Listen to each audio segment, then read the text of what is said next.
bonsoir à tous et bienvenue à cette édition spéciale du journal sur Question de temps télévision. Au sommaire de cette actualité.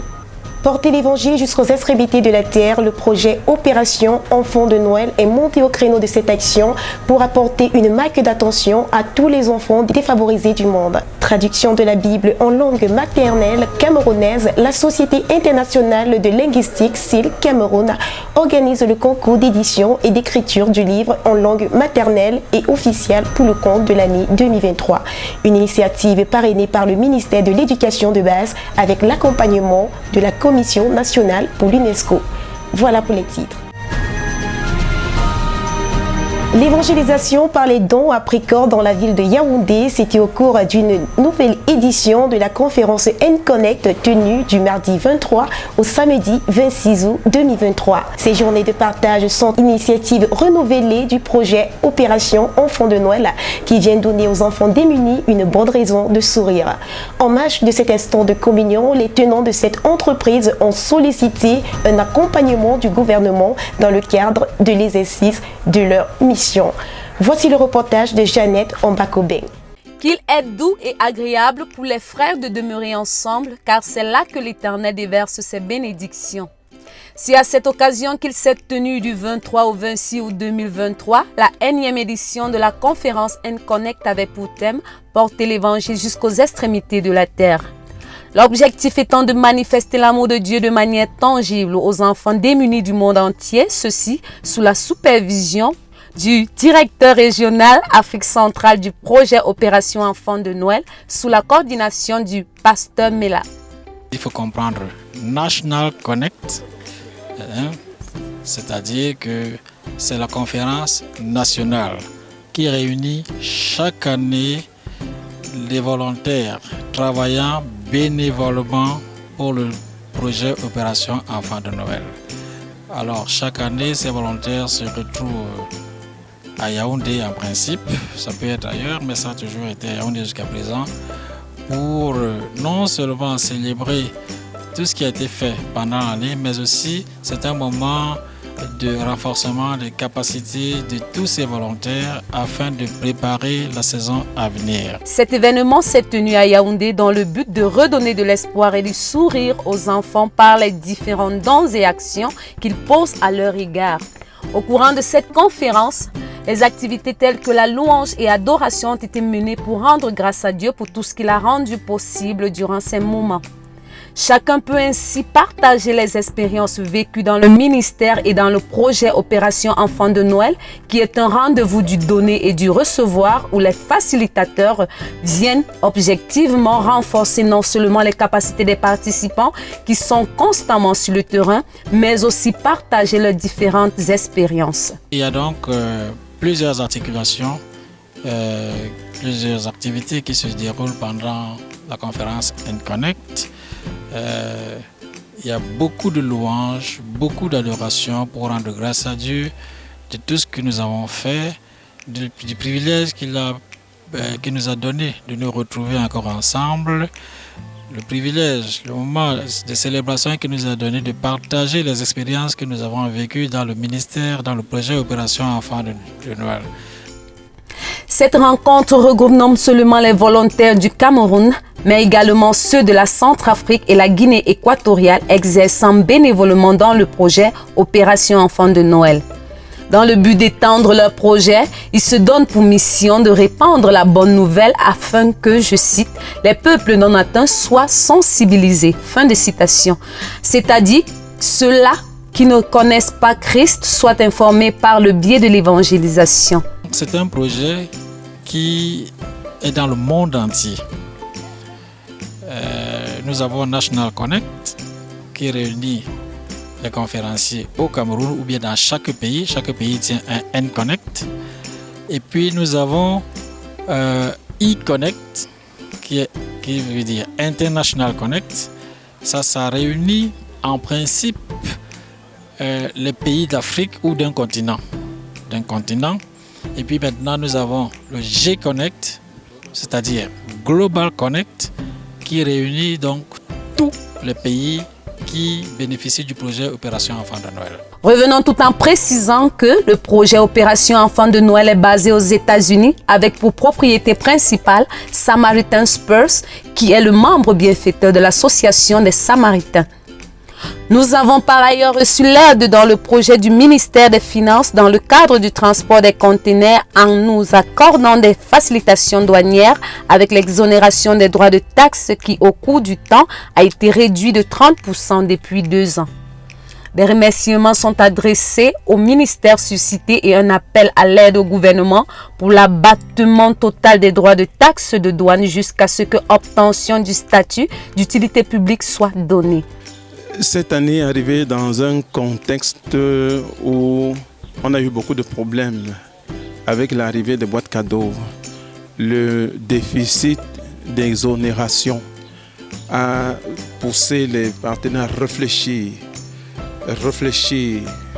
pour que les enfants assoiffés ne perdent pas l'opportunité de vivre la joie de ces cadeaux qui sont donnés comme avant-goût de l'Évangile. Nous pouvons ainsi noter l'appréciation de certains participants venus d'ailleurs qui expriment leurs émotions et leurs expressions. Très satisfait de tout ce que nous avons appris depuis hier pour entamer la nouvelle saison. Donc nous sommes très contents de notre participation dans cette N-Connect. De verdad, muy agradecido por la ocasión. Pero estamos muy contentos y valoramos el esfuerzo que está haciendo la organización en todo el mundo y sobre todo aquí en la República del Camerún, porque cuando vemos los informes, los desafíos, de verdad es de mucha bendición para el Señor.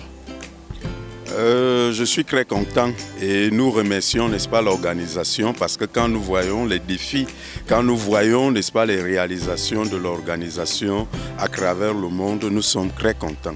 Dans l'espoir de l'obtention de la reconnaissance publique qui pérennisera l'avenir du projet afin que les enfants du Cameroun continuent de bénéficier gratuitement des 10 cadeaux et les formations qui leur sont données.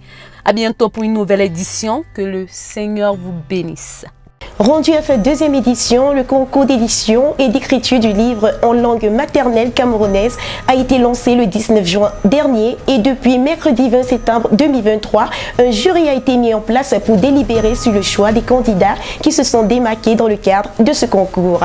Notons également que des innovations remarquables ont été relevées à l'occasion de cette édition afin d'encourager les populations en général et les jeunes en particulier à utiliser les différentes langues maternelle. Je vous prie d'écouter quelques propos recueillis par Nina Fotso.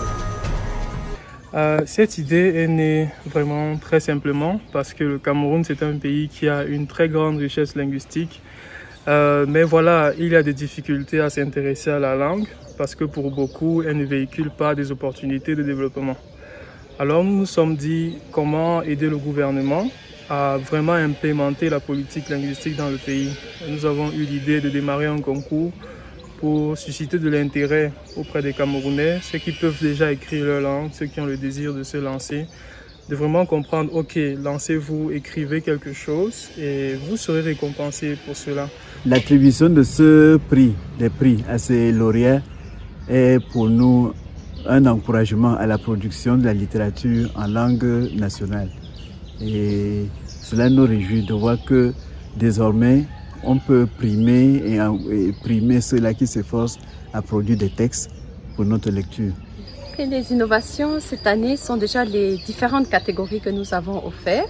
Nous avons offert cette année une catégorie de livres pour enfants parce que nous désirons voir les petits-enfants de leur plus bas âge lire leur langue maternelle, ainsi que la catégorie bande dessinée, cette fois attribuée aux enfants. Et puis, nous avons aussi eu différents jurys et sponsors qui ont changé. Le CERDOTOLA, la Commission nationale de l'UNESCO, ainsi que le ministère de l'Éducation de base ont tous participé pour sponsoriser les prix des gagnants et ce concours. Donc nous sommes très reconnaissants, ainsi que de nombreuses maisons d'édition qui nous ont rejoints, comme Akomamba, Thanks, Lupapo et NMI. Donc nous sommes très reconnaissants pour ces partenariats qui sont différents et qui continuent d'évoluer. Certainement, le ministre de l'Éducation de base, son excellence le professeur Laurent Serge Etondingwa, s'est engagé à soutenir cette action-là parce que la pérennisation de cette action-là est d'un très grand intérêt pour le jeune enfant. So there was a pre-selection for all the various categories of the competition. There was elimination of some candidates, and today we are working on those who are pre-selected, and we are going through that process, working in groups. We have 2 main groups, and each group is working on 2 of those categories. For example, I'm in group 1. We are working on stories, and we are working on poems. Écoutez, les éditions Akomamba, c'est déjà la plus grande maison d'édition et la plus grande maison d'édition de livres pour enfants de bande dessinée en Afrique centrale. Donc c'est dans notre intérêt et dans notre stratégie de promouvoir tout ce qui est contenu destiné aux enfants et en particulier dans nos langues nationales. Donc depuis à peu près 2 années, nous avons décidé de consacrer au moins 25% de notre catalogue au contenu en langue nationale. Donc ça entre entièrement dans notre stratégie et je peux vous rassurer que pour cette édition, les autres éditions également qui viendront, Akomamba sera là pour accompagner ce projet et permettre à nos enfants de découvrir une autre littérature, une littérature de chez nous, en nos langues nationales. Nous savons que c'est notre devoir de permettre le développement des langues, mais aussi l'utilisation des langues par les utilisateurs. Comme la recherche a bien démontré, l'enfant qui maîtrise bien la langue de la maison, la langue parlée avec les parents, a beaucoup plus de chances de réussir sa scolarité et de s'affirmer dans le monde que celui qui apprend uniquement dans les langues officielles. Ainsi marque la fin de cette édition du journal. On se retrouve demain à la même heure. Bonsoir.